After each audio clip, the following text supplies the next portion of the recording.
Hello YouTube, here to talk about something today, and that's the video put out by a man named Joshua Feurstein, and he is a sort of YouTube internet pastor, and he's issued a challenge to the atheists today, a lucrative opportunity.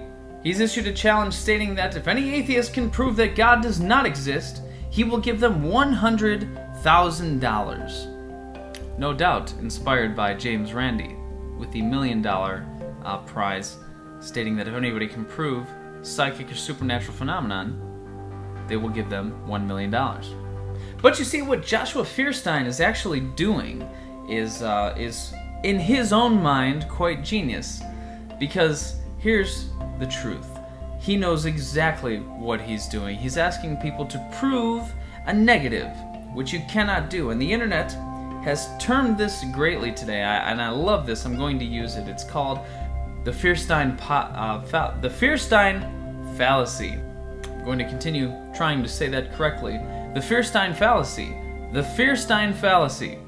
Basically, proving a negative is impossible because you cannot prove that the things that things don't exist that you can't prove exist in the first place. But let's put it this way.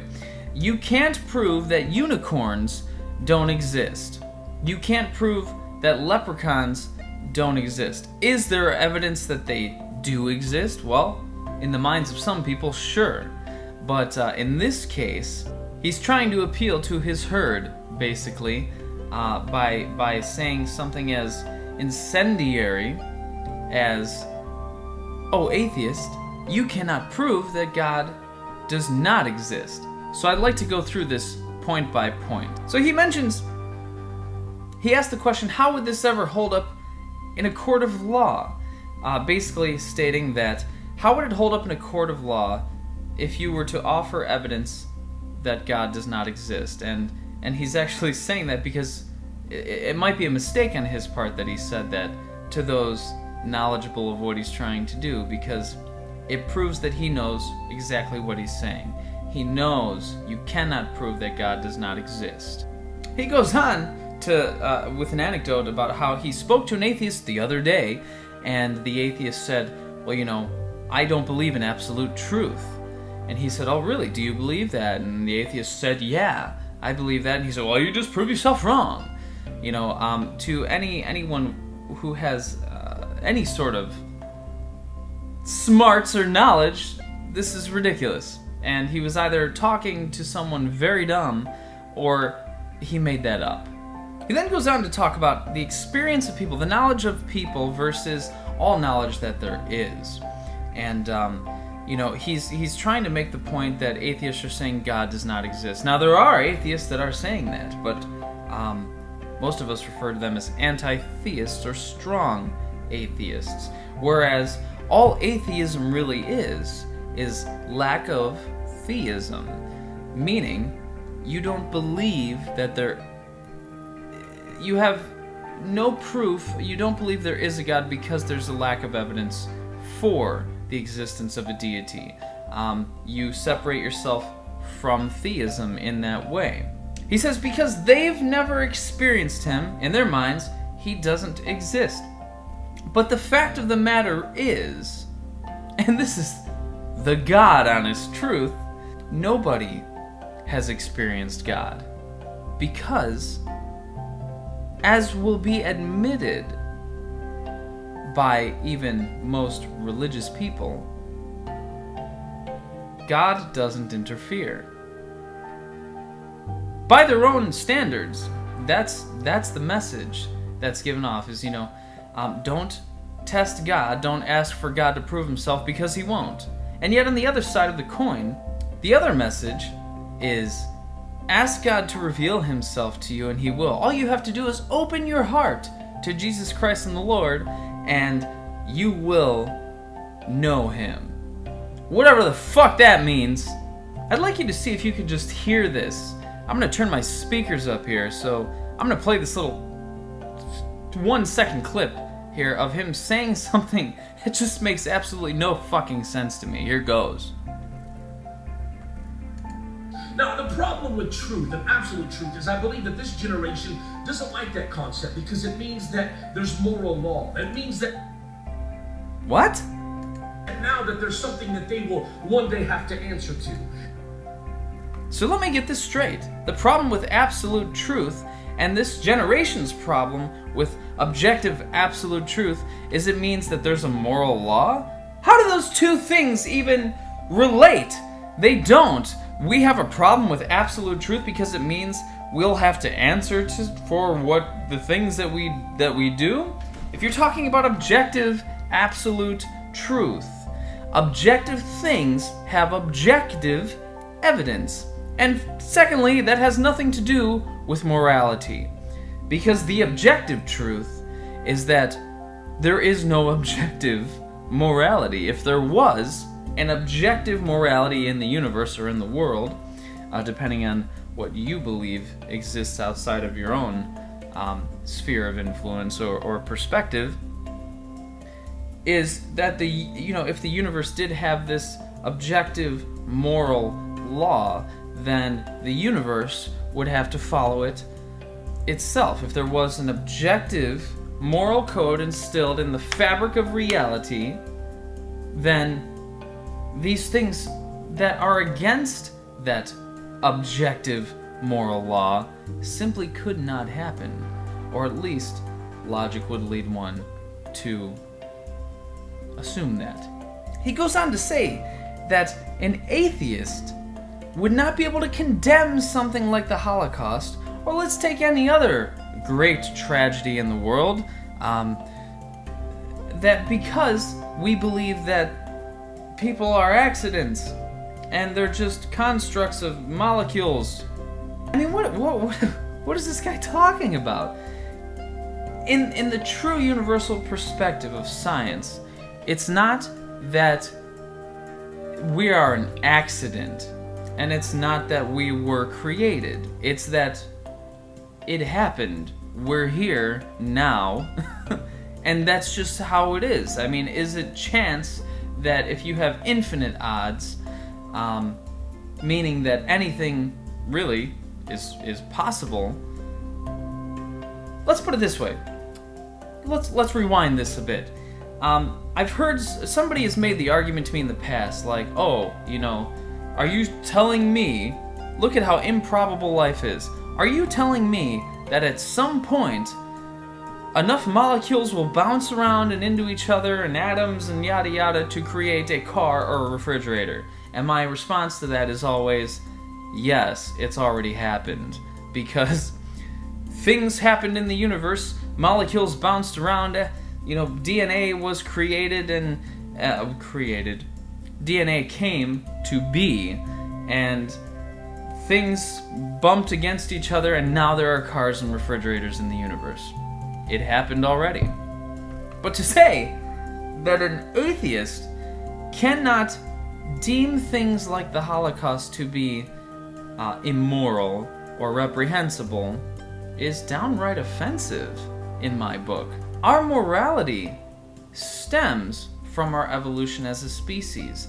The reason that most of us who are functioning biologically normal sort of have an instinct to recoil from those sorts of terrible things that we see all the time is because in our evolution is dictated our societal norms. That's just the way it is. We had to, in the past, have societal rules in order to propagate our species correctly.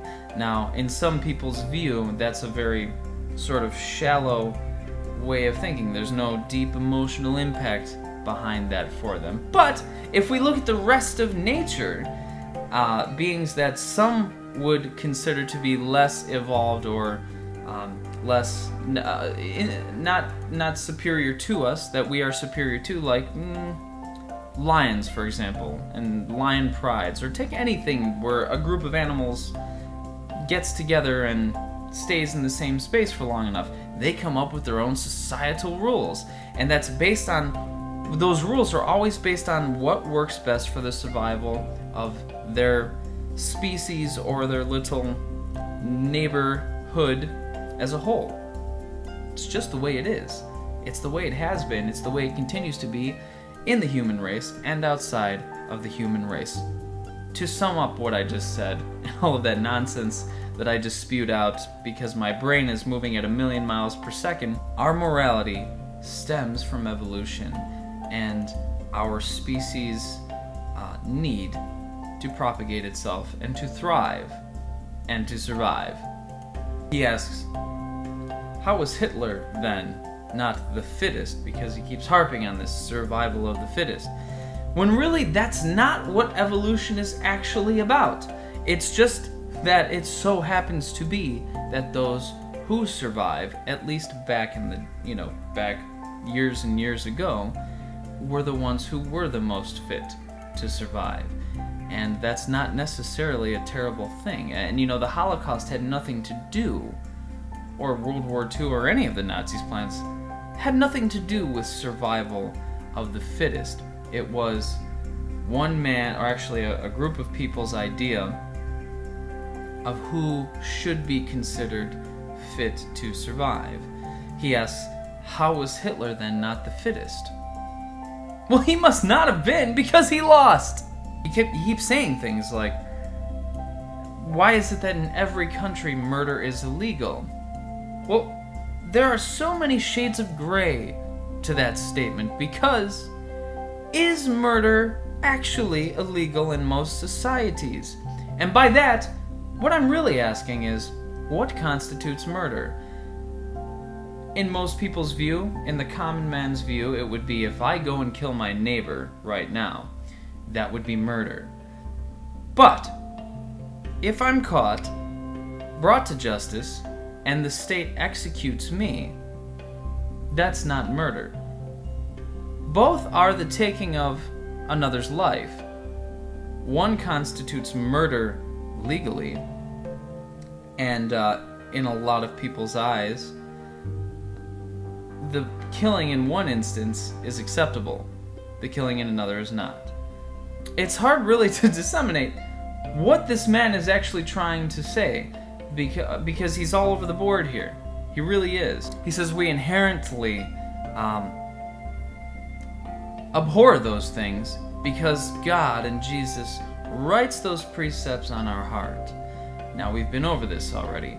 It's not that there is some holy scripture written into our soul, because if that were the case, there would not be murderers. If that was an inherent construct in the universe, those things simply could not happen by divine command written on our souls. He says, how is it that every society in the world agrees that murder is wrong, when the fact is, that's not the case? It depends on your definition of murder. And if murder was a universal word, which it's not, it goes in by many different callings in different languages. Apparently to groups like ISIS, murder is not wrong. I should point out also that he's defining the moral law as being written by one deity, his deity of choice. And, most of the world does not believe in his deity. And, he has a very small-minded view of the world, because here we have a concept of how things should be, and elsewhere, say the Middle East, the concepts are completely different. What is right and wrong is different there than it is here. So, you're wrong, Joshua Feurstein. He goes on, and then he changes his challenge. His challenge then becomes to have an honest conversation with Jesus, who is the way, the truth, and the light. If you're talking to people that aren't there, you have a problem. He makes that challenge under a guise of fear. He says, your eternity is on the line, so have a conversation with God. He says to ask him, genuinely, for him to show himself to you. So I'm going to do that right now. And I genuinely want to know, genuinely, Lord, are you there? Do you exist?